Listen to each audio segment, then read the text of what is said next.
Buenas tardes y bienvenidos a este webinar sobre crecimiento que organiza EIM dentro de una serie de eventos, artículos y otros contenidos que sobre management en tiempos turbulentos estamos publicando.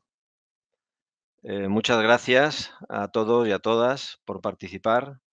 Espero que os sea de interés y os llevéis alguna lección práctica a casa de este evento. Seguro que será así, ya que contamos con 4 ponentes de primera fila, unos profesionales muy experimentados en transformación, en ayudar a las compañías a crecer. Luego os los presentaré con más detalle a cada uno de ellos y tendrán oportunidad de contar sus propias experiencias, ¿no? Y cómo lo han hecho y qué éxitos han obtenido para sus empresas, ¿no?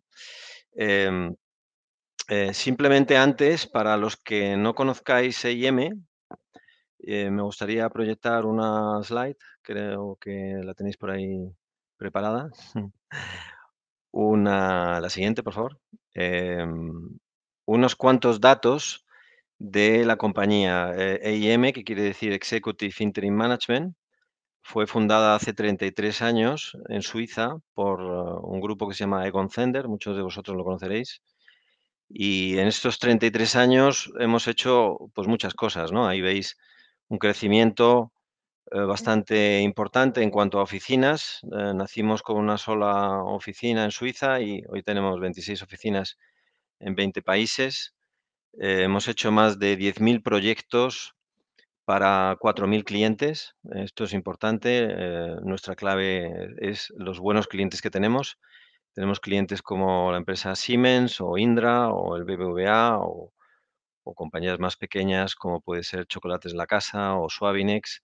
Tenemos clientes de diversos tamaños, diversos sectores, pero siempre líderes en su sector, ¿no? Em, una de nuestras claves también es el talent pool. Tenemos un grupo muy importante de 30.000 directivos preevaluados para poder intervenir en las compañías que nos contratan.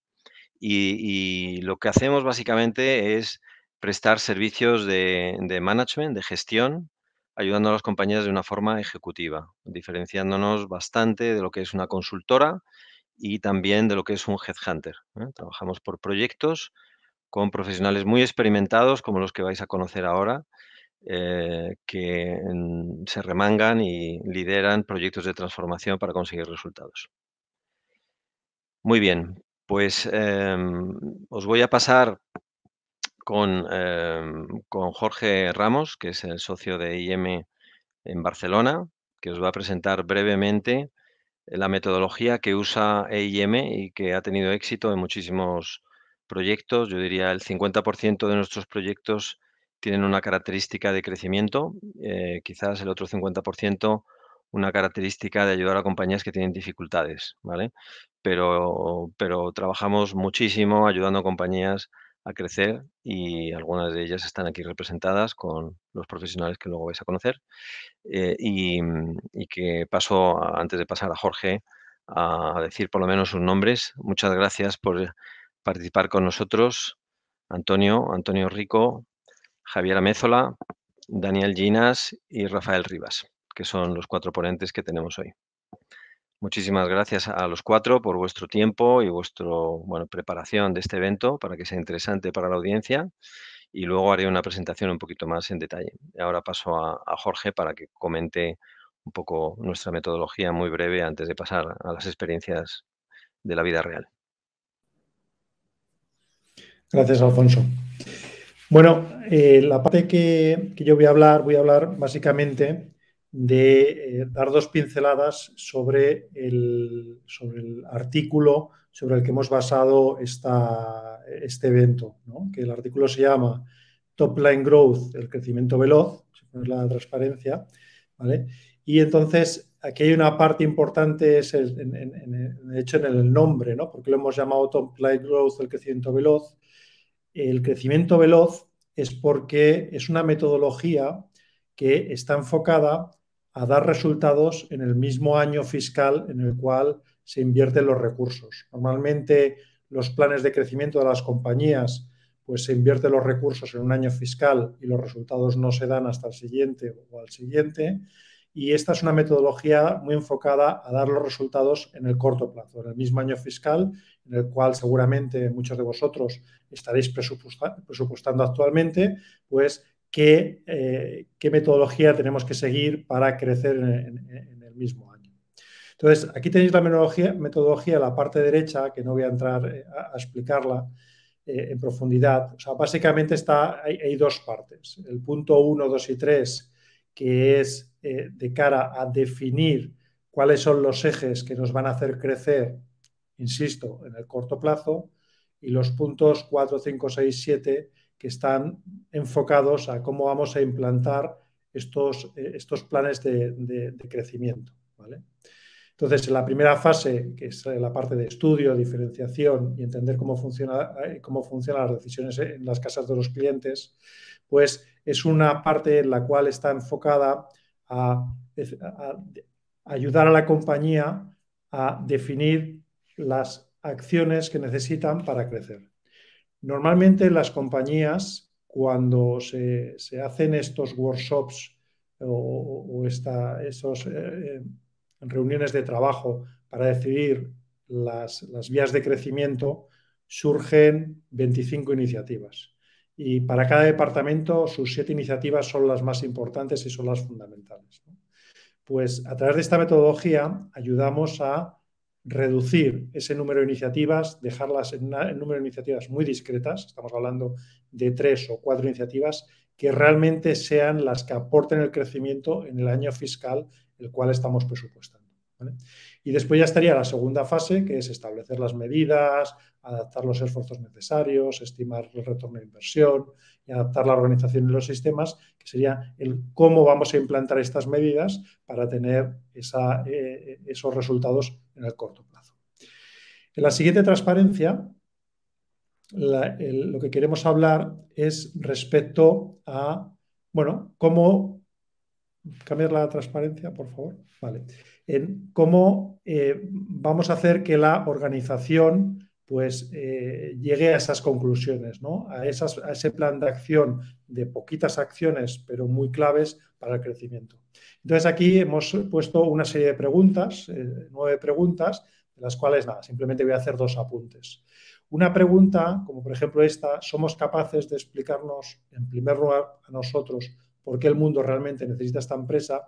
Está enfocada en que la propia organización tenga muy claro cuáles son sus factores diferenciales en el mercado, ¿vale?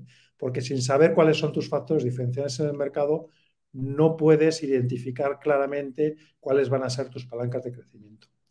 Y la siguiente pregunta, la siguiente transparencia, es una pregunta enfocada a, normalmente en estas reuniones en las que salen las iniciativas, que salen estas 25, que cada departamento cree que sus 7 iniciativas son vitales para la compañía, para crecer la compañía, pues cómo ayudamos a reducirlas a muy poquitas, a 3, 4 iniciativas, pues planteando a la organización, si tuviéramos que concretar todos nuestros esfuerzos en una única cosa, ¿cuál es la que haríamos? ¿No? Entonces, de aquí ayudaremos a pasar de 25 a muy poquitas iniciativas. Esto simplemente es 2 pinceladas, y pasa la transparencia, por favor, dos pinceladas de todo lo que podéis leer en el artículo, ¿vale? Que si ahora vais con el móvil y le dais al código QR, podréis leer sobre cómo enfocamos esta tipología de proyectos en cuanto a metodología, los pasos que damos, las cosas que se suelen encontrar en las empresas que quieren crecer, insisto, en el corto plazo, dentro del mismo año fiscal. Y con esto, pues ya es un poquito todo lo que os queríamos explicar sobre el artículo. Muchas gracias, Jorge. Ha estado muy resumido y muy claro. El que no le dé tiempo a sacar el código QR lo puede encontrar también en la página web www.eim.com. Ahí vais a encontrar también todo nuestro contenido, incluido el artículo. Pues yo creo que vamos a pasar ya a presentar a nuestros expertos que vais a reconocer en sus proyectos bastantes de las cosas que se habla en el artículo. Yo creo que la teoría está muy bien, pero la práctica está mucho mejor y los resultados que se consiguen con esa gestión yo creo que son lo importante, ¿no? Lograr tener resultados y lograr los objetivos de la compañía. Entonces, dentro del crecimiento hemos querido presentar 4 casos diferentes que cubren las diferentes áreas de un crecimiento. Como todos sabemos, se puede crecer pues, en un mercado existente, diversificando productos, por ejemplo, intensificando el market share en los clientes existentes, o alcanzando otros nuevos clientes con nuevos productos que sean derivados de nuestro core business.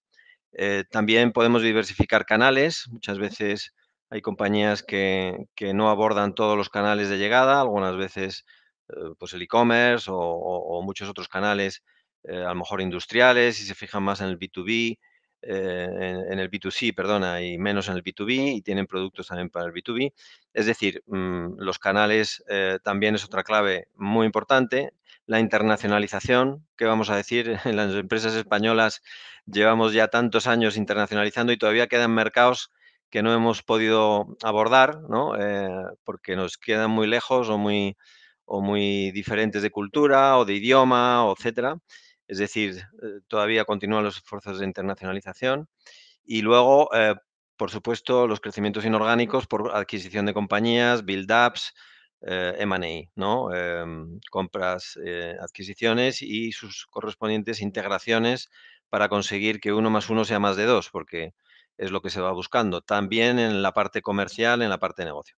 Entonces, aquí tenemos 4 ejemplos que va a explicar, el primero de ellos lo va a explicar Daniel Ginas, que es Ginás, creo que es, perdón, Janil. Creo que es un ejecutivo muy experimentado, más de 30 años de experiencia en dirección y en consejos. Tiene una primera parte de su carrera como consultor en Accenture y luego enseguida empezó a dirigir empresas como Zanini, como Ursa, o como Titán, que es el ejemplo que él va a poner, lo que ha hecho en Titán en los últimos años, ¿de acuerdo? Luego vamos a tener a Rafael Rivas, que es un directivo también muy experimentado, que ha trabajado casi toda su carrera en el mundo de la salud, de healthcare, en productos oftalmológicos, en DSOP, en productos de bebés, chupetes, biberones, etcétera, en Suavinex, y antes trabajó también en Merck, en la gran farmacéutica alemana, y tiene un extenso conocimiento internacional, como tienen varios de los otros ejecutivos, pero muy concretamente en 2 países como son China y Brasil, que son destino de muchas empresas españolas y todos conocemos la dificultad que existe en implantarse y tener éxito allí. Pues él tiene esa experiencia. Entonces, el tercer ejemplo nos lo va a presentar Antonio Rico, que Antonio trabajó muchos años en el Grupo Telefónica, en el área de páginas amarillas, y bueno, pues ha trabajado también en LG como primer ejecutivo y en otras compañías, y la última experiencia muy larga de muchos años la ha tenido en el grupo Retif, que es un grupo francés, que él va a explicar a qué se dedica, y un poco qué experiencia de turnaround para el crecimiento hizo allí. Y el último directivo que vamos a presentar es Javier Mézola, que empezó su carrera como consultor en Accenture, llegó a ser socio de Accenture después de muchos años en la compañía, y estuvo hasta 20 años, y cuando salió pues se dedicó a emprender, a ayudar a compañías a crecer como CFO, como director general, y también en los últimos tiempos, pues como interim manager, en concreto con nosotros está haciendo un interesante proyecto que también nos va a explicar algunas de las claves. Y es un experto también en proyectos nacionales, internacionales, estuvo en México y ha estado en otras geografías y conoce muy bien empresas industriales, de distribución y medios de comunicación. Bueno, como veis, son experiencias en diversos sectores de profesionales con mucho bagaje y yo voy a pasar ya la palabra a Daniel Ginas para que nos hable.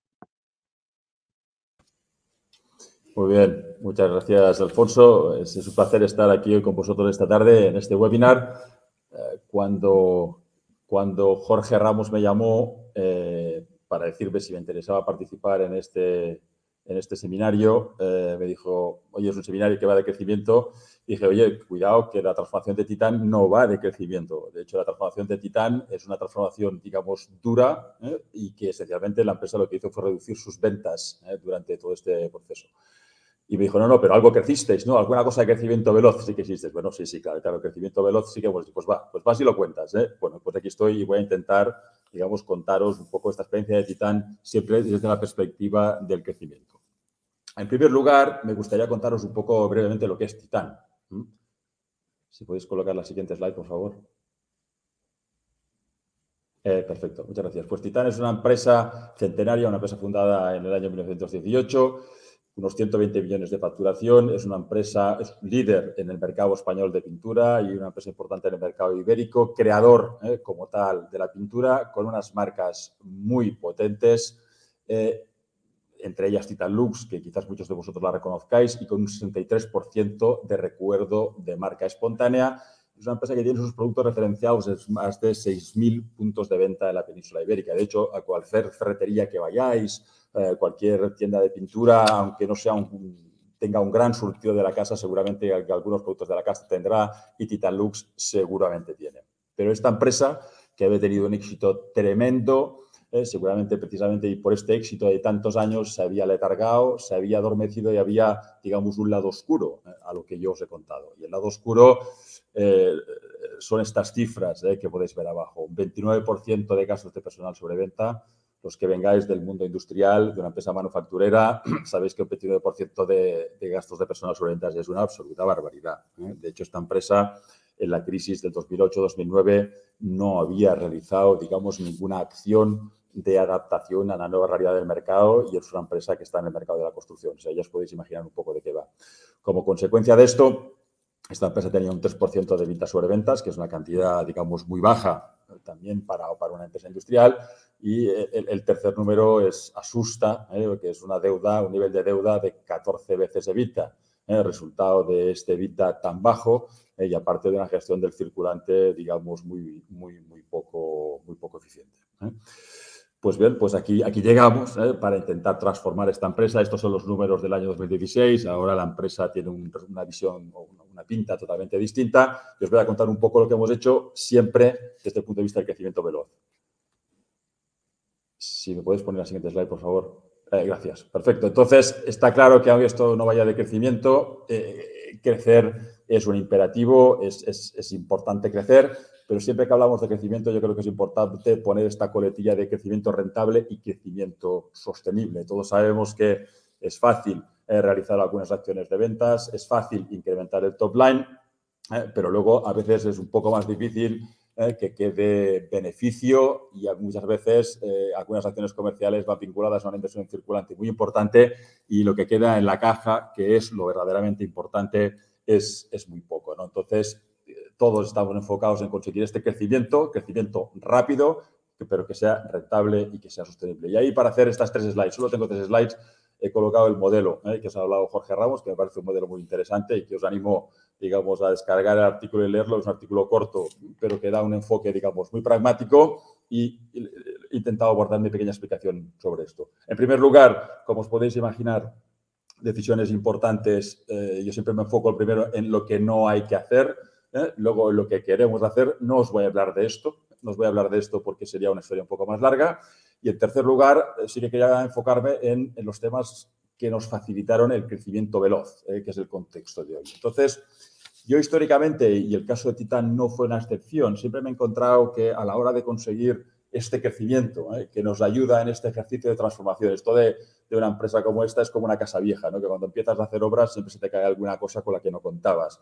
Pues aquí es lo mismo, es decir, siempre cuando estás tocando tantas cosas, algo se te cae. Y lo que suele suceder, o lo que a mí me sucede muchas veces, es que el margen de contribución te suele caer a más velocidad, por lo menos temporalmente, que lo que tú eres capaz de adaptar los costes, ¿no? Entonces, este crecimiento, este pulmón de crecimiento siempre ayuda muchísimo. Entonces, históricamente lo que he visto es 2 fuentes. Primero, el liberar frenos. Curiosamente, muchas empresas a veces tienen unos frenos, tienen una visión del mercado, unas percepciones, y no son más que percepciones que les impiden avanzar o les impiden desbloquear, les impiden realizar, digamos, ciertas iniciativas. ¿De acuerdo? En el caso de Titanlux, esto tenía hay un caso claro y es dos ejemplos muy claros, es el ejemplo del canal moderno. Es decir, Titan era una empresa que había nacido con el canal tradicional, que había fundado su éxito en su relación con los especialistas de pintura y con las ferreterías y que tenía la visión de que el canal moderno era un poco el enemigo del canal tradicional y en cierta forma no se había lanzado a invertir, no se había lanzado a tener una presencia fuerte en el canal moderno. Pero ¿qué sucede? Que primero el canal moderno es el único canal que está creciendo y en segundo lugar que el canal moderno tiene prácticamente un 35% digamos, de las ventas de pintura en España y Portugal. Entonces, claro, digamos, pues puedes pensar que era una estupidez y estoy de acuerdo con vosotros, pero esta era un poco la visión, digamos, histórica. Entonces, ¿nosotros qué hicimos ante esta situación? Pues oye, canal moderno a tope, canal moderno online a tope, Leroy Merlin, Brico Depot, Bricomar, Carrefour en Alcampo, porque no pudimos finalmente entrar en Alcampo, estuvimos o conseguimos entrar en todos, intentamos estar bien, con buena distribución, con buenos productos y en algún caso haciendo incluso productos específicos para ellos, siempre con nuestra marca. Nunca hemos entrado a hacer marca blanca y la poca que teníamos en algún momento intentamos quitárnosla de encima. Y esto nos ha dado un éxito, o le ha dado a la empresa un éxito tremendo y más que duplicamos ventas en este canal, digamos, durante unos pocos años. El segundo vector, digamos, de crecimiento de estos frenos, que simplemente lo que hicimos nosotros es liberar estas palancas, es Titanlux. Titanlux, esta marca tan espectacular, con este recuerdo espontáneo tan alto, se utilizaba exclusivamente para un producto, el esmalte base disolvente. Para nada más. Y representaba escasamente el 10% de las ventas de la casa. ¿Qué sucede? Que la gente no quería esmalte disolvente y lo que estaba creciendo realmente es el esmalte al agua, esmalte que no huele y donde puedes limpiar manchas y pinceles con agua. Y por otra parte, cuando hacías cualquier estudio de mercado, te dabas cuenta de que la gente pensaba que Titanlux era pintura para paredes, para techos, para fachadas, para todo. Entonces, ¿qué hicimos automáticamente? Para maximizar el impacto de la comunicación y aprovecharnos de esta marca. Lanzar Titanlux al agua, lanzar Titanlux paredes y techos, lanzar Titanlux fachadas. Y otro ejemplo, digamos, de crecimiento espectacular en el cual nosotros no hicimos nada, simplemente de alguna forma identificamos el hecho que esto estaba ahí. En tercer lugar, o en segundo lugar, estos dos ejemplos pertenecen al primer bloque de liberar frenos y el segundo, el de identificar lo que los ingleses llaman hidden gems, ¿no? Que podríamos traducir como joyas olvidadas, ¿no? Aquellas cosas que hay en la casa que están ahí, que van yendo bien, pero que nadie le presta mucha atención. Y cuando las miras un poco y dices, oye, pero esto realmente podría crecer mucho más si le dedicáramos un poco de cariño y podría crecer rápidamente. Y este es el caso del segmento profesional, que Titan había sido una empresa, digamos, muy orientada, de decirlo de alguna forma, al bricolador. El bricolador se había ido, digamos, desplazando al canal moderno y este crecimiento que había en el profesional no lo estaba capturando. Entonces, lanzamos una gama de productos específica para el profesional Titan Pro, que la verdad es que también nos funcionó espectacularmente bien y estamos muy satisfechos del resultado. Entonces, ahora, digamos, cambio un poco de tercio, más que de acciones, aquellos elementos que nos permitieron arropar, por decirlo de alguna forma, este crecimiento rápido y veloz y que creo que son importantes, que seguro que de vuestra experiencia también todos los habéis vivido, pero que me gustaría enfatizar como elementos importantes para arroparlo, ¿no? En primer lugar, la propuesta de valor. Yo creo que lo ha comentado Jorge antes, es muy importante tener una propuesta de valor clara, propuesta de valor potente, que permita, en este caso, ya que hablamos de crecimiento, a la fuerza de ventas salir a la calle, conquistar clientes y vender los productos. Porque lo que queremos es que esto que hemos estado trabajando, al final, dé resultado lo antes posible y cuanto más clara y más contundente sea nuestra propuesta, mucho más fácil será el trabajo de nuestros comerciales. Siguiente slide, por favor. Perfecto. Entonces, otro elemento muy importante aquí, digamos, en este ejercicio, no hagáis caso del batiburrillo de gráficos que hay debajo, es el tema de las métricas. Yo soy un fanático de medir, creo que es muy importante medir, creo que la medida es algo que nos permite gestionar lo que no medimos, no lo gestionamos, y aunque nosotros no nos podíamos permitir un CRM porque éramos pobres, que teníamos un ERP, digamos, absolutamente jurásico y muy poco user-friendly y muy poco capaz de darnos esta información. Con el equipo de IT, con el equipo comercial, articulamos una serie de métricas diarias, semanales, mensuales, a nivel vendedor, a nivel producto, a nivel punto de venta, que nos permitían pilotar, digamos, diariamente la acción comercial y nos permitían ajustar y retroalimentar todo esto con el objetivo de conseguir este crecimiento, digamos, rápido, que queremos y rentable, y si no medimos no seremos capaces de pilotar en directo ni de conseguir los niveles de resultados o los niveles de crecimiento que queremos tener.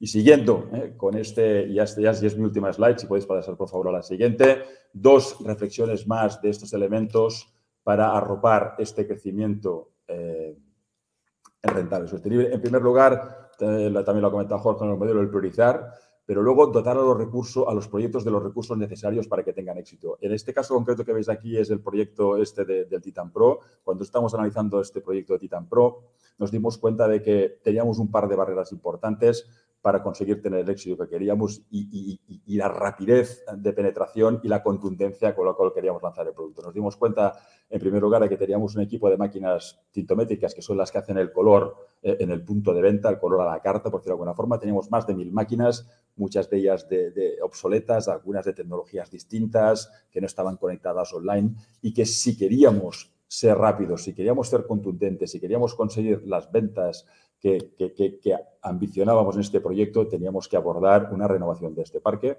En segundo lugar, teníamos que invertir en crear espacios, lo que llamamos corners en el punto de venta, para darle relevancia a este producto.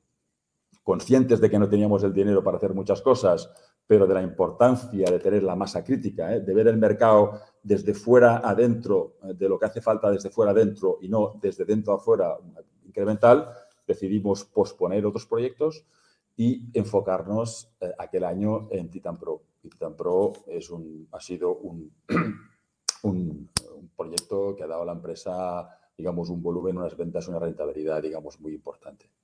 Y luego, una cosa que también me gustaría, digamos, enfatizar, porque creo que no se puede, digamos, realizar ninguna presentación de management o de transformación sin hablar de las personas. Nosotros, en el tema de las personas, tuvimos una acción muy dura que realizar, porque como os podéis imaginar, para bajar este casi 30% que teníamos de gasto de personal, esto significó una reducción muy grande, digamos, de personas, y de hecho redujimos en más de 300 personas la plantilla de la casa, pero incluso con esta reducción neta de 300 incorporamos a más de 120 personas nuevas, hicimos cambios para tener el máximo y el mejor talento que nos podíamos permitir.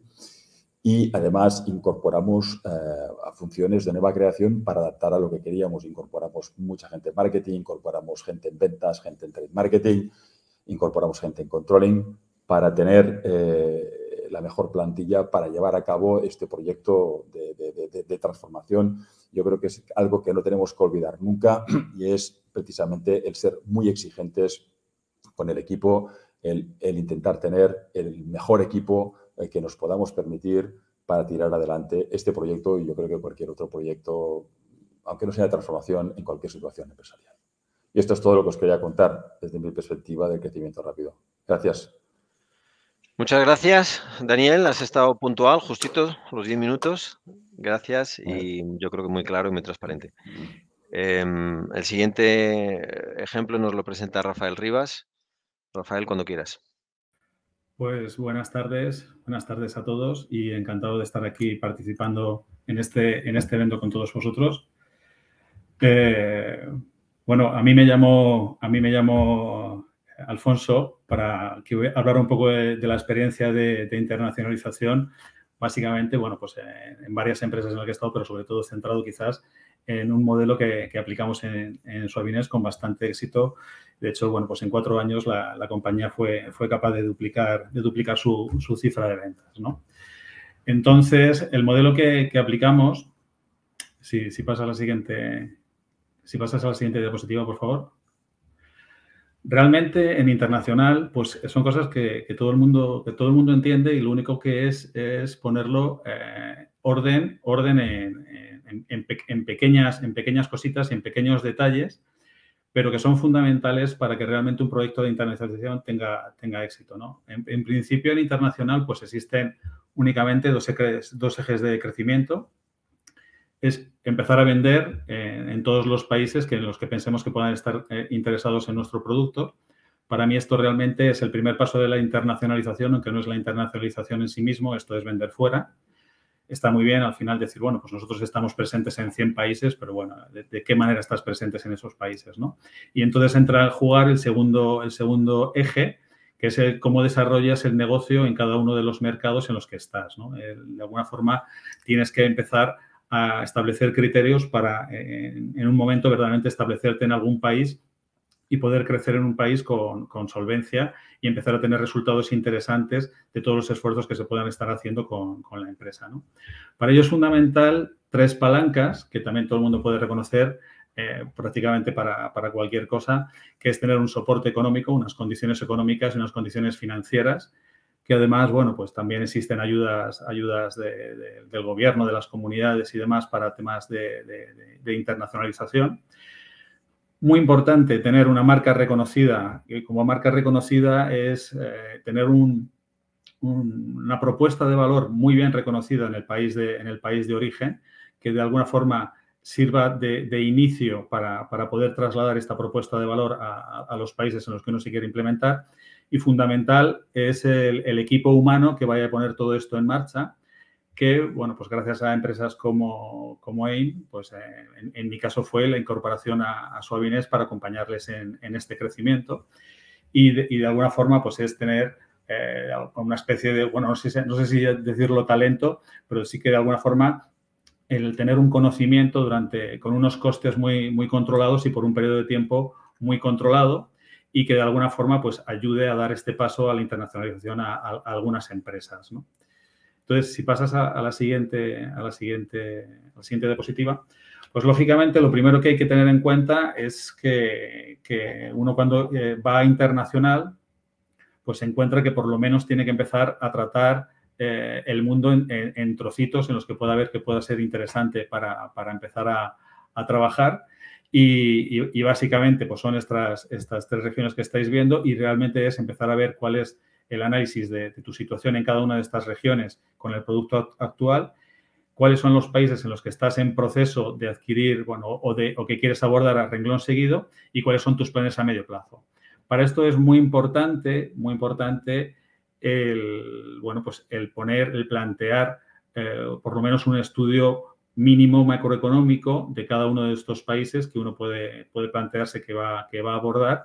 Y en estos, pues estamos hablando de temas macroeconómicos desde el crecimiento del país, desde el tema de los canales que están actuando en ese país para nuestro producto, de cómo están funcionando nuestros competidores en esos países.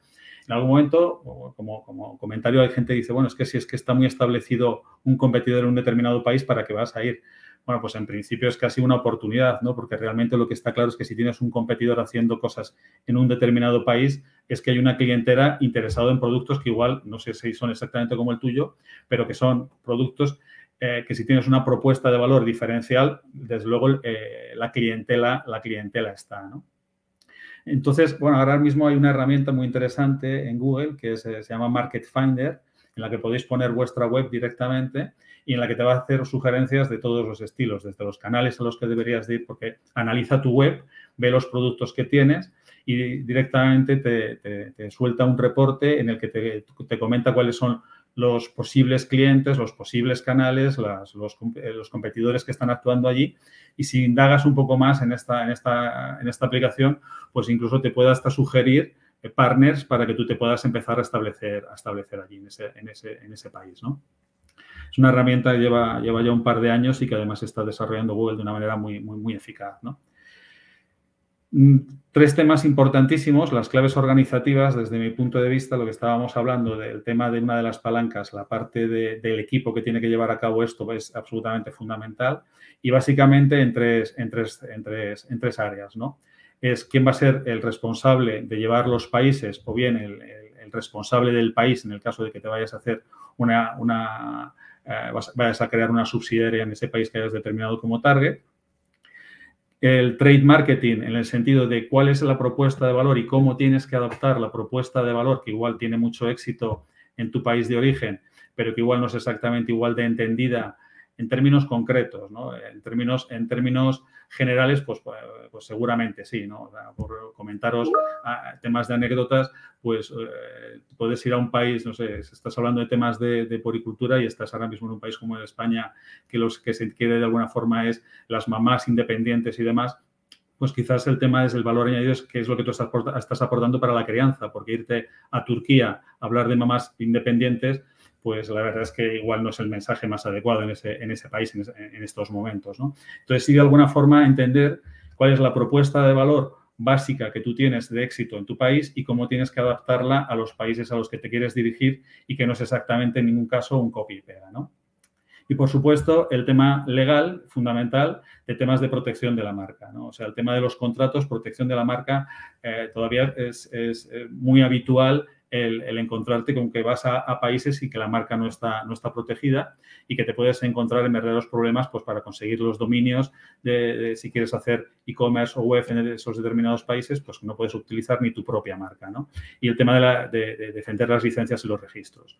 Lógicamente, esto bajarlo un poco al terreno, pues en el caso de los regional managers, country managers, por supuesto, el desarrollar una red comercial en la que el objetivo fundamental es tener gestores del punto de venta que de alguna forma estén trabajando la propuesta de valor como se ha determinado desde la central, apoyándose en la pata de al lado del trade marketing, conseguir igualar el sell-in con el sell-out. Uno de los principales errores que se cometen también internacional es que uno explica su propuesta de valor a los profesionales, al B2B, y se llena el canal, pero luego al final el siguiente paso, que es la salida del canal al consumidor, pues esto no lo hacemos demasiado bien y olvidamos pues un poco que es interesante hacer un business model canvas en cada uno de los países y ver cómo hay que llegar al consumidor final, si es con el canal adecuado y cuál es la comunicación adecuada que tenemos que tener con ese consumidor para que del canal salga el producto y se realice la venta y que se iguale el sell-in al sell-out, ¿no? Y, por supuesto, crear brand awareness en la conciencia del consumidor en los países de destino, ¿no? Esto es lo más fundamental y lo más relevante en términos de los básicos que uno tiene que tener. El escenario es el dónde quiere ir, con quién quiere ir y con qué quiere ir, ¿no? Con qué propuesta de valor, quién es el equipo que está acompañando y, de alguna forma, pues determinar, no hay un éxito garantizado en ningún caso, ¿no? Al final, un poco aquí también es el tema de lo del soporte económico, hay que hacer una determinada inversión, ver si se están dando estos pasos y ir para adelante o ir para atrás en un determinado país, porque al final, bueno, pues las barreras que uno se puede encontrar, pues existen desde barreras. Lógicamente, ahora mismo las no arancelarias son casi más importantes incluso que las barreras arancelarias, ¿no? Entonces, todo esto hay que tenerlo muy de la mano y trabajar estas tres áreas de manera muy coordinada, ¿no? Todo lo que es la parte legal, todo lo que es la parte de marketing y todo lo que es la parte de ejecución en el país, ¿no?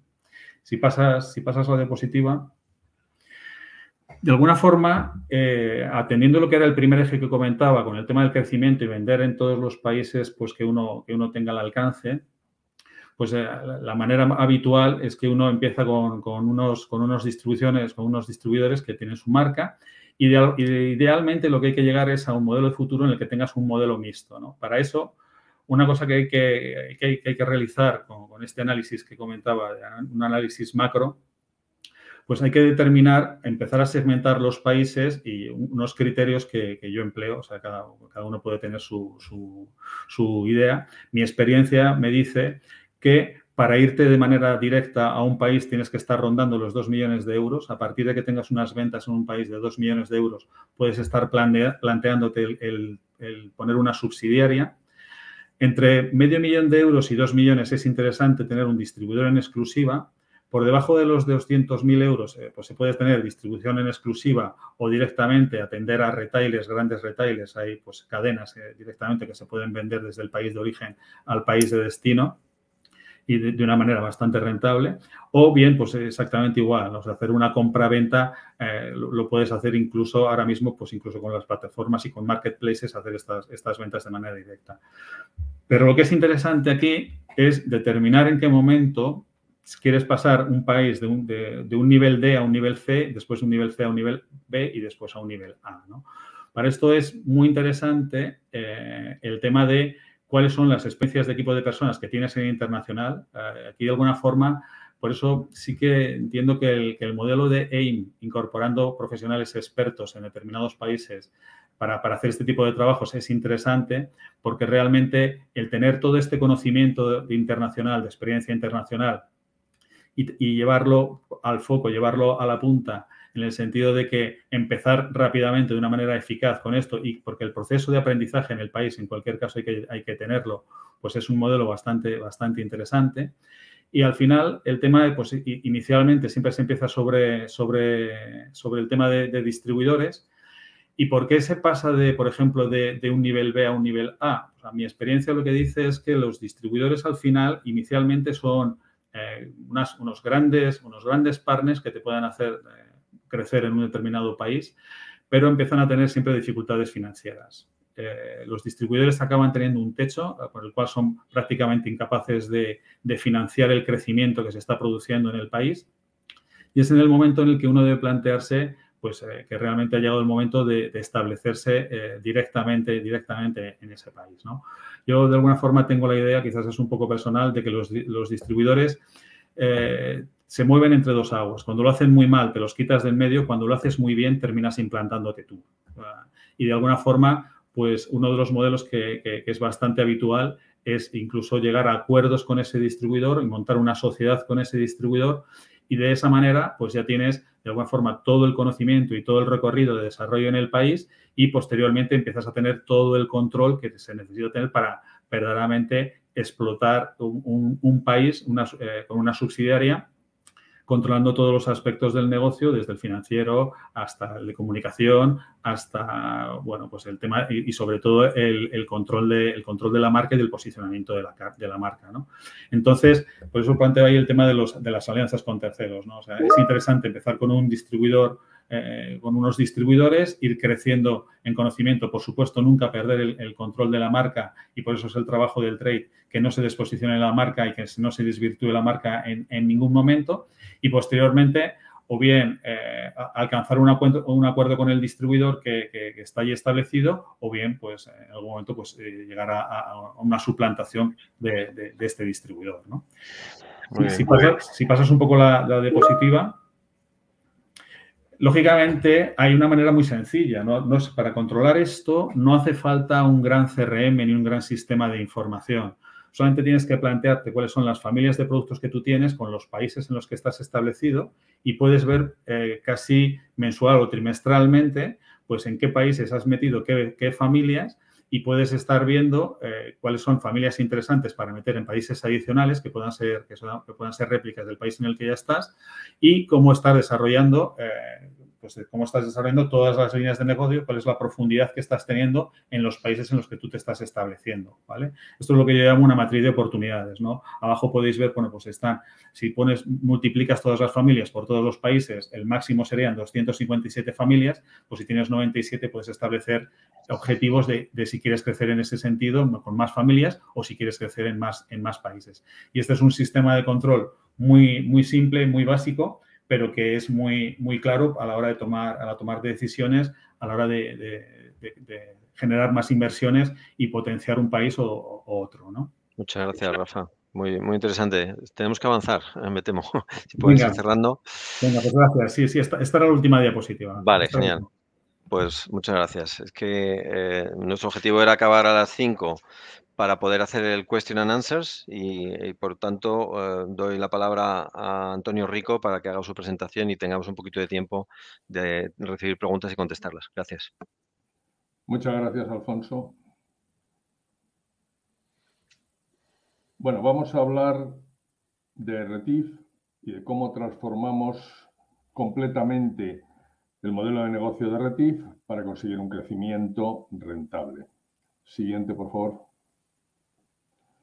Retif es una multinacional francesa dedicada al equipamiento de retails de todo tipo de sectores. Fue fundada en 1963 y dispone de más de 100 tiendas propias. Son tiendas de gran superficie, entre los 5.000 y los 10.000 metros cuadrados, y además tiene 30 tiendas franquiciadas. Opera en toda Europa occidental y además en los dominios franceses, en algunos de los dominios franceses de ultramar. Siguiente, por favor. ¿Cuál era la situación de Retif en el año 2009? Retif era una compañía cuyo negocio fundamental estaba en el cash and carry, con muy poca diversificación, dado que el 80% del producto que se vendía estaba destinado al sector textil y, como consecuencia, el 75% de las ventas provenían de clientes de ese mismo sector. Las tiendas de Retif, como puede verse en estas dos fotografías, eran tiendas viejas, destartaladas, poco atractivas, tiendas que en muchos casos no tenían ni calefacción ni aire acondicionado. El equipo de ventas no existía, puesto que el personal era cajeros y reponedores, sobre todo reponedores que se dedicaban a estar sacando constantemente producto del almacén y que tenían alergia a tratar con el cliente. De hecho, normalmente rehuían, eran personal hosco, no acostumbrado en absoluto a tratar con los clientes y no tenían el perfil para tratar con los clientes. La imagen de marca de la compañía se había ido deteriorando con los años y era una imagen de marca vieja en el cual el cliente sabía que había muchísimo producto, pero además tenía la percepción de que ese producto era caro.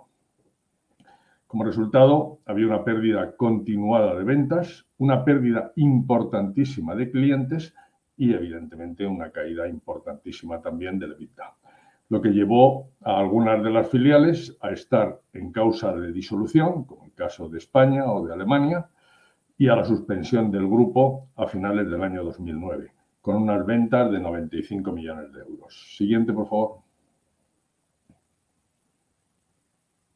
Siguiente diapositiva, por favor. Gracias. Aquí, con la intervención de EIM, pues estuvimos analizando la situación, el posicionamiento que tenía Retif y definimos un proyecto que ahora iremos viendo con detalle. El posicionamiento de Retif en el año 2009 era, lógicamente, un posicionamiento en el segmento más bajo de los clientes, mayoritariamente, como he dicho antes, textil. Y este segmento bajo de clientes son clientes que tienen pocos ingresos y, evidentemente, poca capacidad financiera. Como resultado de ello, son clientes que tienen poca capacidad para invertir en la mejora o renovación de sus establecimientos y que también, al ser financieramente débiles, tienen poca capacidad de resistencia ante los embates de una crisis. El año 2008-2009 hasta el año 2011 fueron años de crisis bastante duros que llevaron a una gran desaparición de estos clientes y, por lo tanto, a una gran pérdida de clientes para Retif. Siguiente, por favor. Bien, analizando los pros y contras y fijándonos sobre todo, siguiendo la metodología de EIM, en cuál sería aquel elemento más importante de cara a iniciar la transformación de Retif, consideramos que lo más importante era cambiar el posicionamiento. Es decir, Retif debía descentrarse en el segmento intermedio de clientes porque estos eran los clientes donde había más posibilidades de obtener ingresos, clientes con mayor nivel de ingreso y, por lo tanto, clientes con mayor capacidad de inversión. El sector alto no lo contemplamos, puesto que estamos hablando de la distribución más cara, más de la distribución de productos de lujo. Aquí estarían, por ejemplo, en el sector alto, pues clientes como Louis Vuitton, es decir, que necesitan un tipo de producto y un tipo de atención que estaba fuera del scope de Retif. Siguiente, por favor. Para ello, iniciamos la transformación cambiando el logotipo de la compañía. Teníamos un logotipo viejo con connotaciones hard discount, que sin embargo no se veían reflejados en los precios, y queríamos transmitir modernidad y que fuera el adalid de este cambio. Esto se produjo entre el año 2010-2011 en Francia y posteriormente se fue extendiendo a todas las filiales. Siguiente, por favor. Siguiente diapositiva, por favor. Gracias. Y eso nos permitió pasar de estas tiendas que vemos aquí, de estas fotografías, a la siguiente, por favor, a estas otras, donde vemos una imagen moderna, tiendas cálidas, con suelo de parqué en sustitución del suelo de cemento que había antes. Vemos estanterías más accesibles a los clientes, vemos elementos de ayuda, elementos electrónicos de ayuda para que el cliente pueda consultar, incluso, y evidentemente va a hacer esta consulta con ayuda de un vendedor, luego hablaremos de los vendedores, y donde el cliente podrá acceder a las más de 100.000 referencias que tenía Retif en stock. Y vemos también las mini tiendas que se crearon como demostrativo de la capacidad de Retif para transformar un local comercial, y de manera que el cliente, cuando visitara la tienda de Retif, pudiera ver cómo iba a quedar su tienda. Y hablamos de mini tiendas, pero algunas de estas tiendas llegaban a tener 50 metros cuadrados, más grandes que muchas tiendas que hay en el mercado. Siguiente, por favor. También esta transformación implicaba transformar el producto. Es decir, Retif tenía que diversificar los sectores de actividad, y uno de los sectores a los que nos dirigimos prioritariamente fue el de la farmacia. Aquí estamos hablando de sectores de altos ingresos y con alta capacidad de renovación de sus establecimientos y de inversión. Retif entró en farmacia, entró en alimentación, entró en mobiliario y oficinas y entró en hoteles, restaurantes y cafeterías. Y además creamos una línea de bajo precio, la línea Ecoline, donde garantizábamos a nuestros clientes que teníamos el mejor precio del mercado. No iban a encontrar un producto, por poner un ejemplo muy simple, una percha, no la iban a encontrar más barata en IKEA ni en Leroy Merlin. En Retif iba a estar la percha al mejor precio de todo el mercado. Siguiente, por favor. Esta transformación debía aparejar también todo un abanico de servicios. Hablamos de un cash and carry, en el cual el cliente entraba, cogía el producto y se marchaba, nadie le atendía y él lo único que hacía era pagar y él se lo llevaba. Y aquí hablamos de un proyecto de servicio en el cual seguimos al cliente y le asesoramos desde el principio para ayudarle a definir su establecimiento comercial. Le presentamos un diseño, infografías de cómo va a quedar su establecimiento comercial. Evidentemente, transportamos, montamos e instalamos todo el producto que necesite, haciéndole la obra civil si es necesario, le diseñamos su logotipo si lo necesita, le fabricamos personalizado todo el embalaje que pueda necesitar, incluso la cartelería exterior de su establecimiento. Si necesita financiación, se la financiamos. En España lo hacíamos con CaixaBank, en Francia con BNP, en otros países con bancos locales, lógicamente. Y si el cliente lo demandaba, le hacíamos el merchandising, un estudio de merchandising, y le colocábamos el producto en las estanterías, de manera que nosotros le dábamos la llave de su tienda para que él simplemente tuviera que abrir el cierre y empezar a vender. Siguiente, por favor.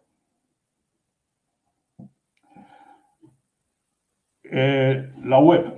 Retif, en la etapa Cash and Carry, no tenía prácticamente una web. Evidentemente no era una web e-commerce, y nosotros lo que hicimos fue crear un nuevo canal, abriendo una web e-commerce actualizada y adaptada a cada tipología de cliente. Había verticales en la web adaptadas. Aquí podemos ver una fotografía de una imagen de la web, en este caso para clientes de alimentación o vinotecas, porque además había subweb especializadas en el caso de la alimentación, en distintos tipos de alimentación, en embalaje y elementos necesarios, por ejemplo, para una carnicería, para una pescadería, para una tienda de vinos. Es decir, el cliente encontraba aquello que necesitaba, encontraba además en la web consejos para el mejor mantenimiento de su negocio, la mejor adaptación de su negocio, y además incluso con charlas, formación online gratuita. Siguiente, por favor. El personal era esencial. Tuvimos que hacer un reprofiling de todo el personal, que significó primero prescindir de algo más del 40% de la plantilla. formar a los restantes, tanto en sala como, y muy importante, en tienda durante más de un año, acompañando a los vendedores para enseñarles cómo trabajar, cómo dirigirse a los clientes, porque era personal que conocía muy bien el producto, pero no sabía vender.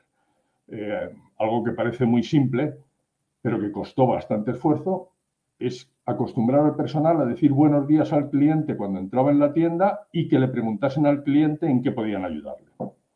Además de esto, creamos un equipo de vendedores proactivos porque, como he mencionado anteriormente, la pérdida de clientes al principio, en el año 2009, era enorme y uno de los objetivos era recuperar clientes. Entonces, dado que los clientes no venían a Retif se desplazaba a los clientes. Creamos un equipo de vendedores proactivos para avanzar y llegar a estos clientes visitando sus establecimientos. Además, creamos equipos sectoriales acostumbrados a tratar con otra tipología de clientes y dominando el lenguaje específico de estos sectores, por ejemplo, la farmacia.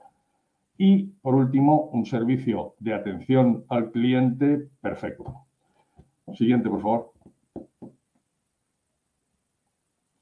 Y todo esto, y con esto termino, en un proyecto que duró 9 años, no olvidemos que había un montón de filiales a transformar. La primera filial que se transformó fue la filial española, puesto que en ella fue donde decidimos testar todo el proyecto y el resultado de la filial española, que en el año 2009 estaba en causa de disolución, empezamos el 2010 a trabajar en esta filial que había perdido el año anterior 1.200.000 euros.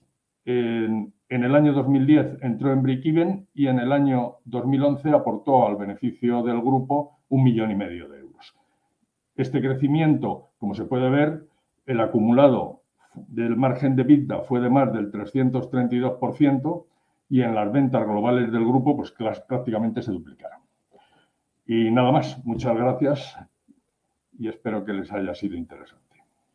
Muchísimas gracias, Antonio. Ha sido muy interesante. Has hablado del grupo, pues esas cifras son de grupo, 100 millones, todo eso acumulado, pero es que las cifras de España eran todavía más espectaculares, que es lo que acabas de decir, ¿no? Que en un año pasasteis a break-even y el año siguiente lo que era negativo un año lo convertiste en positivo. O sea que eso es un crecimiento veloz, desde luego muy veloz, y además ahí estabas tú como máximo responsable, o sea que claramente lo lideraste tú. Muy bien, pues muchas gracias. Vamos a pasar a Javier Amézola, que nos va a contar algo muy retador. No se os ocurra iros porque se acercan las 5, que os va a gustar mucho. Y luego, question and answers, los que os queréis dar.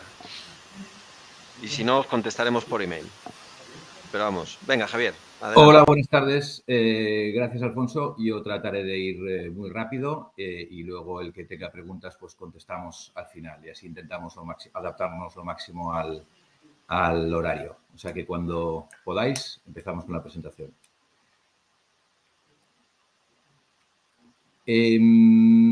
Esto es una frase que recuerdo de algún profesor mío del cole, de la escuela de negocios, y decía algo así, no, probablemente no sería exactamente, pero decía algo así como si en un mercado fragmentado tienes dinero y vas comprando empresas, te consigues hacer rico. Y esta es la experiencia en la que yo estoy metido. Yo no tengo dinero y no me haré rico, pero es la que dos grandes fondos, un americano y uno canadiense, identificaron en un sector, el de packaging de vidrio y de plástico, y están comprando empresas por todo el mundo. Yo os voy a contar rápidamente la experiencia de lo que está ocurriendo en Iberia, en España y Portugal. ¿Sí?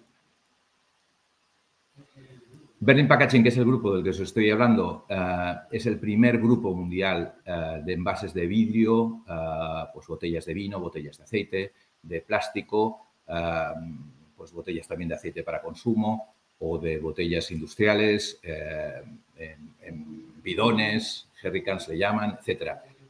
Metal, tapas, cartón, toda clase de cosas. Nosotros decimos que no somos un distribuidor, ni somos un fabricante, ni somos una consultoría, pero al mismo tiempo somos toda esa serie de cosas. En EMEA lo que procuramos ser es fundamentalmente distribuidor. Con lo cual yo creo que es interesante este ejemplo en el sentido de que al ser distribuidor nuestro principal aspecto es tenemos que vender. Como os decía, Este grupo, los dos socios principales son dos fondos, uno americano y otro de Plan de Pensiones de Canadá, y no os tengo que decir nada de lo que significa para unos fondos financieros y qué es lo que buscan. Nuestras regiones fundamentales son Estados Unidos, EMEA, Europa y África. Tenemos algo en África, fundamentalmente es Europa, y Asia-Pacífico. Yo estoy dentro de Europa, en Iberia. Es un grupo de aproximadamente 2 billones de dólares y con un crecimiento orgánico este año, 2021, con la que está cayendo, del 25%, más lo que es el inorgánico de la compra de compañías. ¿Sí? ¿Qué son los aspectos? Voy a tratar de ir muy al grano de lo más importante. Se compran compañías muy pequeñas, pues 5 o 10 millones de euros. Son compañías que pertenecen fundamentalmente a emprendedores que las han hecho crecer en no mucho tiempo, 20 años o cosas así, y que son comprados por una multinacional. Y que lo que hay que hacer es pasar de una mentalidad de emprendedor a una multinacional. De una compañía y yo lo hago todo, como yo digo aquí algunas veces, de una filosofía del portero delantero a un equipo de fútbol en el que uno tiene que ser portero, lateral derecho, lateral izquierdo, delantero centro, etcétera. Que el foco está en el crecimiento y la rentabilidad. Para ello, lo más importante, y tenemos que acostumbrar a las nuevas compañías que estamos comprando, es la medición y el rigor. Centrarse en la colaboración. Para nosotros es básico que las compañías empiecen a intercambiar los productos, no tienen un portfolio de productos común y que se intercambien los productos para poderlos vender en sus propios clientes, y esto nos facilita el crecimiento. No sé quién decía que Jorge creo que ha explicado que la metodología que ha presentado es para tratar de incrementar las ventas durante un año. Nosotros medimos las ventas diariamente. El mes es crítico y el quarter ya no llegamos a verlo. Es básico tener un plan de negocio que nos permita saber hacia dónde vamos. Tenemos que focalizarnos perfectamente bien los esfuerzos y para eso pues es muy importante saber en qué regiones vamos a ponerlo, con qué tipos de clientes, con qué tipos de productos, etcétera, en qué canales, etcétera.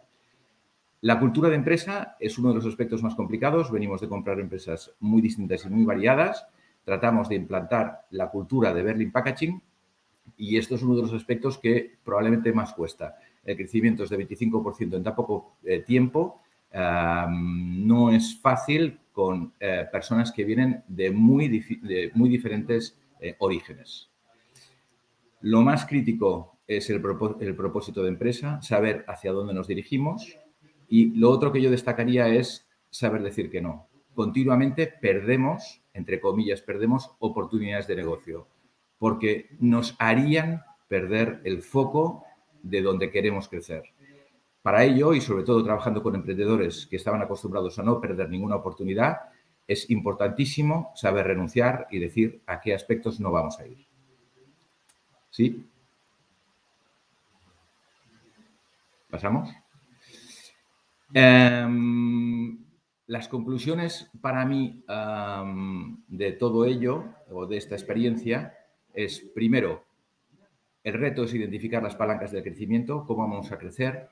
En una de las slides anteriores que nos hemos saltado, uno de los aspectos críticos para nosotros es lo que llamamos cross-selling, que os trataba de decir es qué productos tienen unas empresas y pueden traspasar a otras para que los podamos vender en sus propios clientes. Esto nos posibilita el crecer muy rápidamente. Conseguir crecer, como decimos aquí, el crecimiento engancha y consigues que la gente esté optimista y crea en el proyecto.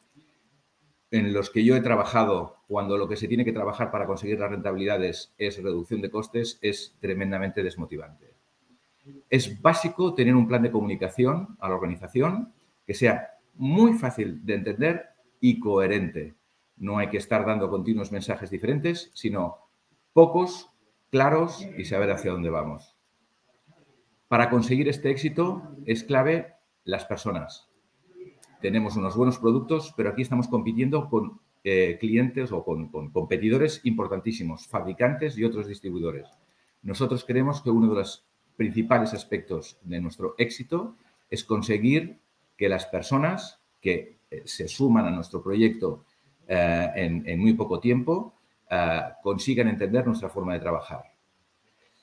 Otro aspecto que yo destacaría, sobre todo para nosotros que es un distribuidor, que somos unos distribuidores, fundamentalmente distribuidores, es que el crecimiento no es cosa del departamento de ventas, sino que operaciones, compras, logística, finanzas, todos están vendiendo. Y otro aspecto que yo destacaría muy rápidamente de esta experiencia es que este crecimiento no lo posibilita una tecnología, no lo posibilita la implantación de sistemas. Los sistemas son un medio para conseguir algo, pero no un fin. Estamos creciendo muchísimo sin haber cambiado en muchas medidas los sistemas informáticos de la empresa. Es decir, no hace falta implantar grandes ERPs o grandes apps para conseguir un cambio tan radical como creo que estamos consiguiendo aquí y conseguir crecimientos del 25%. Con esto yo creo que os digo una pincelada de la experiencia de Burning Packaging y si luego alguien tiene alguna pregunta o le interesa profundizar más, pues encantado en contestar las preguntas. Muchísimas gracias, Javier. Los perfiles de los 4 ponentes los podéis encontrar en LinkedIn si queréis saber más de ellos. Y, por supuesto, a nosotros también os encontráis en la red. Vamos a pasar a las question and answers. Vamos a empezar con las preguntas que van a los ponentes y si nos da tiempo contestar las que van dirigidas a IM, bien, y si no las contestaremos directamente. Bien, José Luis pregunta a Antonio Rico. Buenas tardes, Antonio, gracias por la presentación. ¿La parte de servicios era interna o subcontratabais a terceros? Sigue la pregunta. ¿Cuál es tu recomendación para pasar una empresa de producto a producto más servicios? ¿Hacerlo internamente o subcontratar los servicios? Antonio. Bien, cuando nosotros empezamos a lanzar los servicios, el time to market era esencial. Entonces, para ello, lo más importante era encontrar aquellos partners que iban a prestar el servicio, puesto que decidimos que lo primero tenían que ser externos a nosotros, no interno el sistema, pero sí que internalizamos el gestor, el responsable de diseñar cada uno de los servicios. Esta persona era la que tenía la capacidad, la que conocía perfectamente el mercado en relación al servicio que se tratase, por ejemplo, en la instalación y montaje de tiendas, y esta persona era la que tenía que homologar y garantizar los estándares de calidad que habíamos definido en cada uno de los partners que prestaban el servicio. Ese es el camino más rápido para tener servicios de manera inmediata. Con posterioridad, lo que hicimos fue, en función de los partners y en función de los distintos mercados, incorporar algunos de estos partners, internalizarnos o crear nosotros esos servicios. Entonces, como respuesta a la segunda pregunta, lo que aconsejo es lo mismo que hicimos nosotros, empezar con proveedores externos, los contratistas que vayan a prestar los servicios, para después progresivamente ir internalizándolos. Muy bien, muchas gracias. La siguiente pregunta es para Rafael Rivas. Rafa, a ver, te pregunta Ana. Dice, hola, me llamo Ana Aguirre y quiero preguntar al ponente de internacionalización, que es Rafa, ¿cómo de importante considera la participación de la logística integral, comercio exterior, en la estrategia y el proceso de internacionalización? No sé si entiendes bien la pregunta. Vamos a ver, es fundamental. O sea, el tema ahora mismo, una de las limitaciones importantes que estamos teniendo a nivel mundial es el tema de la logística y tener, bueno, el tema era de tener controlado todo el sistema de transporte con un Incoterm adecuado ahora mismo es fundamental. Y ahora mismo, pues no sé si sabéis, hemos pasado de tener contenedores de 20 pies, de 40 pies a 1.000 euros, 1.500 euros el año pasado, a más de casi 15.000 y 20.000 euros este año. Entonces, en estos momentos es crítico para el tema del servicio el tener perfectamente, sobre todo si tienes una subsidiaria, integrado tú mismo todo el sistema logístico y no dejarlo en terceros. Es fundamental. Muy bien, gracias, Rafa. María Ángeles pregunta a Javier Amézola. ¿Qué recomendaciones daría en cuanto a la integración cultural y cómo se gestionan adquisiciones tan seguidas? ¿Qué retos se afrontan en la organización y procesos? Pues yo te diría lo siguiente. Lo que estamos haciendo aquí es, uno, hay un papel, en este caso es el mío, pero no tanto por mí, sino como por el papel, me parece tremendamente interesante, que es el papel del integrador. Nosotros, nuestros headquarters en Europa están en Italia y para cada país existe el papel de lo que llamamos el integrador. Es una persona local, en mi caso, pues yo español, hay un italiano para las compañías italianas, un alemán para las compañías alemanas, que es el que trata de traducir lo que es la cultura italiana, digo italiana porque nuestros headquarters aquí están en Italia, y a la cultura de las compañías que estamos adquiriendo en España. Entonces, yo soy el encargado de explicar en nuestros propios idiomas a las compañías que adquirimos aquí cómo hacer esta integración cultural. Esto está creciendo muy rápido y esto pues exige de entrada mucho consumo de tiempo y conversar con las personas clave que tratamos de identificar muy rápidamente en cada una de las organizaciones. ¿Cómo se gestionan adquisiciones tan seguidas? Pues tenemos una metodología dentro del grupo en que cuando adquirimos, desde que vamos a comprar una compañía, empezamos a integrarla. Antes de tomar la decisión de comprarla, ya hemos empezado a integrarla.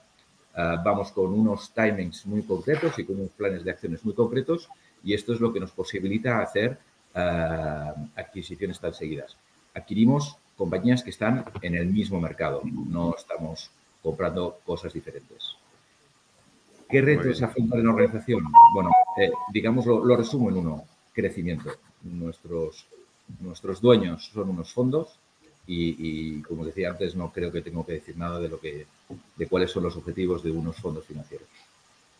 Muy bien. Otra pregunta para Javier, dice José Luis. Gracias por la presentación. Entiendo, esto es aplicable para cualquier fondo de inversión que está construyendo Build Up. ¿O es solo aplicable a productos y no a servicios? No. Esto es aplicable no son servicios, básicamente. Sí. Yo iba a eso que iba a decir, ¿no? Que nosotros lo que hacemos es vender servicios. Al final te llega una botella, pero es un servicio. Esto es un diseño, no lo he explicado, pero esto es el diseño de un producto, es tenerlo cerca de un almacén, es servirlo en el tiempo. Esto es un servicio que está enmascarado dentro de un producto y aplica absolutamente a todo tipo de compañías. Todo tipo de experiencias donde haya alguien que esté comprando compañías muy rápidamente para crecer en un mercado. Muy bien. Pregunta para Rafael. A veces el freno, Andrés pregunta o comenta, a veces el freno son barreras personales del comité de dirección por cultura, lengua. ¿Qué tienes que decir de eso? Pues que, oui, monsieur. Que es cierto. En algunos momentos a un consejo de dirección incluso hay que venderle el potencial de determinados países, ¿no? Creo que he visto antes en el chat a alguien que preguntaba cuál era los criterios. El primer criterio es el potencial que tenga el país. El poner el primer dedo es fundamental en un país en el que luego tú puedas seguir desarrollando y sacarle negocio. Que el país tiene dificultades regulatorias, pues quédate a nivel de distribuidor. Que consigues un partner adecuado y tienes ya un conocimiento del país, pues puedes dar paso a subsidiaria y esa es la dificultad regulatoria. Por ejemplo, Brasil. Brasil es un país de potencial enorme, pero tiene un sistema regulatorio que no es que sea complicado, es que como varía cada semana, pues es prácticamente imposible. China, sin embargo, es un país complicado, pero si haces los pasos de la manera adecuada, eres capaz de abrir una subsidiaria en China. Lo mismo en Estados Unidos. Son países con potencial, pero lógicamente, pues eso, hay que primero poner un dedito y luego seguir poniendo un pie y luego seguir andando, sin más. Y convencer a veces a un consejo de administración, pues que estos pasos hay que darlo y presentar un business plan como Dios manda, pues a veces no es tan sencillo. Vale, con esto has contestado la pregunta de Cristian, que era de los 4 tipos de crecimiento que has mencionado, ¿cuál sería el más rápido? Pues paso a paso normalmente, ¿no? No paso a paso. Vale. Y de hecho yo no me saltaría ningún paso. Vale, hay una pregunta que yo no entiendo muy bien, pero se la voy a hacer porque, bueno, Andrés le pregunta o le comenta a Daniel, me falta lo importante, que es hablar con los clientes, conocer el terreno. No sé si tú entiendes la pregunta. Bueno, yo creo que quizás el cliente es el centro de todo, ¿no? Con lo cual, sin el cliente no hay negocio, no hay nada. El cliente está, dentro de este ejercicio de crecer, al final del día está implícito en todo ello. Es decir, en el análisis del mercado, en lo que hacemos, en lo que dejamos de hacer, en las oportunidades, al final del día el que las inicia es el entendimiento del cliente, ¿no? Con lo cual, es cierto, no lo he comentado, pero está implícito en todo ello. Al final del día hay que estar muy cerca del cliente, estar cerca del mercado, escuchar, y el escuchar, ¿no?, es lo que te permite, digamos, identificar todo esto. Sí, estoy totalmente de acuerdo, ¿eh? O sea, quizás he omitido algo que me parecía claro que es el cliente, pero totalmente de acuerdo. Al final del día es importante estar ahí, hay que ir y hay que escuchar, sin lugar a dudas. Sí. Vale. Una pregunta para Antonio. He visto cómo las empresas piensan que su concepto de origen no debe adaptarse al mercado cuando llega. Donde llega, perdón. ¿Cómo es posible? ¿Cómo evitarlo? Bueno, en mi experiencia yo no me he encontrado con esto, sino justamente con lo contrario. Es decir, que la empresa lo que piensa es que su concepto de origen hay que copiarlo literalmente en el país en el que se va a instalar. Yo no me he encontrado el caso contrario. En cualquier caso, yo soy de los que piensan que hay que pensar globalmente, es decir, que la empresa tiene que tener un modelo global, pero tiene que actuar localmente, es decir, adaptar este modelo global a cada uno de los países en función de la idiosincrasia específica de cada mercado. Eso es. Vale. Una pregunta, ahora están llegando todas las preguntas. Bueno, tenemos muchas preguntas. Para Javier Amézola, en un mercado tan cambiante respecto a materiales, cada vez más biodegradables y llegado un momento con mucha intervención estatal, por ejemplo, impuestos sobre los envases de plástico, ¿cómo es el área de I+D? ¿Está dentro? Bueno, sí, nos afectan un montón de legislaciones, no solo de material biodegradable, tenemos material o envases de alimentación, hay un montón de certificaciones. El I+D, sí, claro, está dentro, lo tenemos dentro, pero fíjate, casi para nosotros, dentro de ese I+D, el más importante es la parte de diseño. Nosotros tratamos de diseñar nuestros propios productos, no vender productos estándares. Y sí, dentro de luego ese diseño de ese producto está la parte más de ingeniería, que tenemos una parte en Iberia, en España, y otra parte en Italia. Muy bien. Otra para Javier, dice Juan, de APM Terminal Spain. Me gustaría preguntar a Javier Amézola quién y cómo se encarga del screening de potenciales empresas a adquirir o a integrar. ¿Se hace a nivel regional, país, departamento corporativo en headquarter y o los fondos de private equity si toman un papel activo en el M&A? Es muy sencillo de explicar.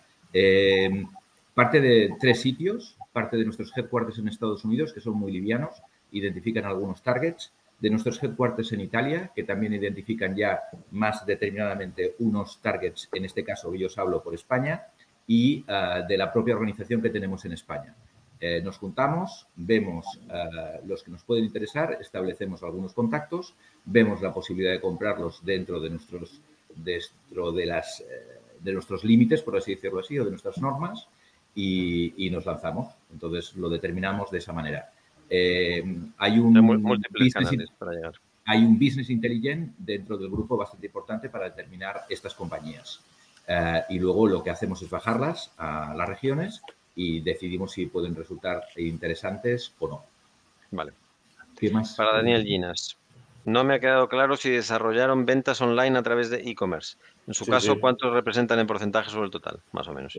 Totalmente. Es una cantidad pequeña todavía, que el año pasado aumentó mucho por el tema de la pandemia, pero es un dígito solamente. Pero sí, todo. Online, generalistas como Carrefour, Alcampo, especialistas, todos. O sea, para nosotros, digamos, hay que hacer que el producto tenga la máxima disponibilidad física, luego mental a través de la comunicación y la publicidad, pero cuando el cliente quiera comprar pintura la encuentre en cualquier sitio. Y sobre todo una marca como la nuestra, potente, es muy importante que se encuentre en cualquier sitio, porque cuando el cliente la ve, le recuerda la comunicación que ha recibido. Es importante que los productos estén en el mercado para que donde haya la oportunidad esté el producto para poder generar esta venta. Sí. Vale. A tope con el online. Pregunta, porque además no necesita stock, porque lo que dices de que se lo encuentre en todos lados está muy bien, pero si lo encuentra físicamente... Alguien tiene el stock, nosotros ya lo hemos vendido, este stock. En online no. Exactamente. Vale. Si lo logras encasquetar y vender, cojonudo. Exactamente. Vale, pregunta para Rafael, la hace Martín, dice... Según has comentado, con 2 millones de euros, más de 2 millones de euros, mejor filial. ¿No se considera rentabilidad? cada país es distinto. ¿Algún markup de rentabilidad? ¿Algún markup de rentabilidad? Bueno, es que son unas cifras genéricas, o sea, es por establecer unos criterios de los que en algún momento tú puedes hacer el análisis de si el margen que estás dejando al distribuidor, si tienes un distribuidor, le estás dejando ese margen, es el coste que tú puedas tener por abrir unas oficinas y empezar a tener un country manager, una red comercial propia. Es un número genérico. O sea, a partir de ahí tú puedes tener en el país una rentabilidad positiva con una EBITDA interesante. Vale, muy bien. Hay una pregunta que es para todos, para los ponentes y para nosotros, para Jorge y a mí, y dice, ¿qué procesos siguieron para identificar los espacios? Ah, no, dice, perdón, esto es para Antonio Rico. No, perdón, para Antonio Rico. Dice, ¿qué procesos siguieron para identificar los espacios de oportunidad en la cadena de valor? ¿A quién involucraron en este proceso? Bueno, pues el proceso se hizo internamente. Lo que hicimos fue primero un benchmarking de las mejores prácticas de compañías en Estados Unidos, puesto que en Europa Retief es el líder absoluto y es un mercado estrecho y no había con quién compararnos. Analizamos a fondo estas mejores prácticas en los mercados americanos, vimos qué es lo que demandaban los clientes, hicimos un montón de focus, yo mismo participé en todos ellos y en cantidad de entrevistas individuales con clientes y visitas. Hicimos visitas haciéndonos pasar nosotros por clientes, hicimos visitas en mercados extranjeros para ver qué tipo de propuestas nos hacían, cómo nos ofrecían los servicios, los productos, qué soluciones nos daban a los problemas que planteábamos y con todo eso desarrollamos el proyecto. Muy bien. Muy bien. Pregunta aquí Francisco. Me gustaría saber si esta metodología es aplicable tanto a una startup como a una empresa consolidada en mercados maduros. Si es necesario adaptarla a cada uno de estos dos.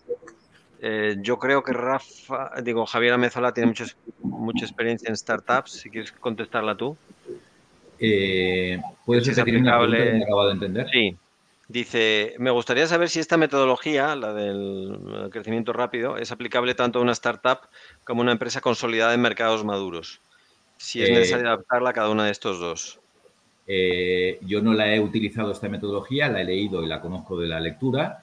Y lo que me ha parecido por la lectura es que sí, que es absolutamente aplicable tanto a empresas que estén en mercados maduros como a startups, pero no tengo experiencia directa en la utilización. Si se refiere a la metodología de IM, porque yo pensaba más vuestra metodología, si es a la de IM, evidentemente hay que adaptarla. No hay café para todos y las 9 preguntas, aunque básicamente son las mismas y los 7 pasos, luego el contenido de las respuestas y eso va a ser totalmente diferente en nuestra etapa.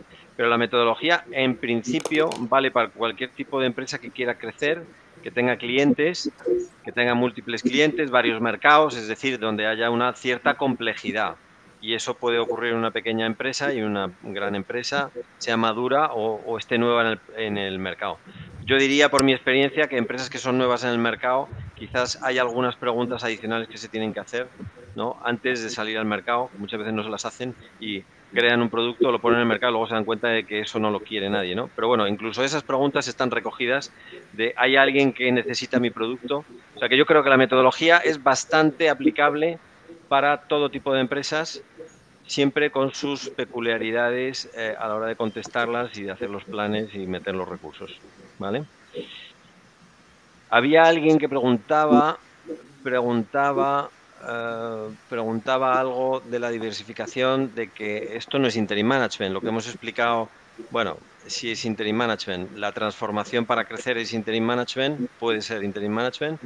De hecho, hay varios de estos proyectos que se han hecho con directivos en modo interim y la metodología, evidentemente, no es management, es la parte previa para definir los planes y luego ejecutarlos. Nosotros en EIM llevamos 33 años existiendo, nos creó un headhunter y una consultora y por lo tanto vamos desarrollando metodologías de gestión del cambio y esta de Top Line Growth la diseñamos hace unos 12 años. El origen es Holanda y se ha aplicado en varios miles de proyectos de crecimiento en todo el mundo y realmente está muy probada y con resultados positivos en múltiples sectores. Pero vamos, es el paso previo para una parte ejecutiva. Entonces complementamos una metodología con una parte ejecutiva que luego desarrollan los interim managers que la implantan. Muy bien. Yo no sé, ¿habéis visto alguna pregunta que haya quedado sin contestar? Pues yo he intentado contestar todas. No sé, a ver si ha llegado alguna última hora. Perdona, y si no vamos a dar por cerrado el webinar. Muy bien. Pues yo creo que un poco como cierre, hay una slide por ahí un poco de cierre, de despedida.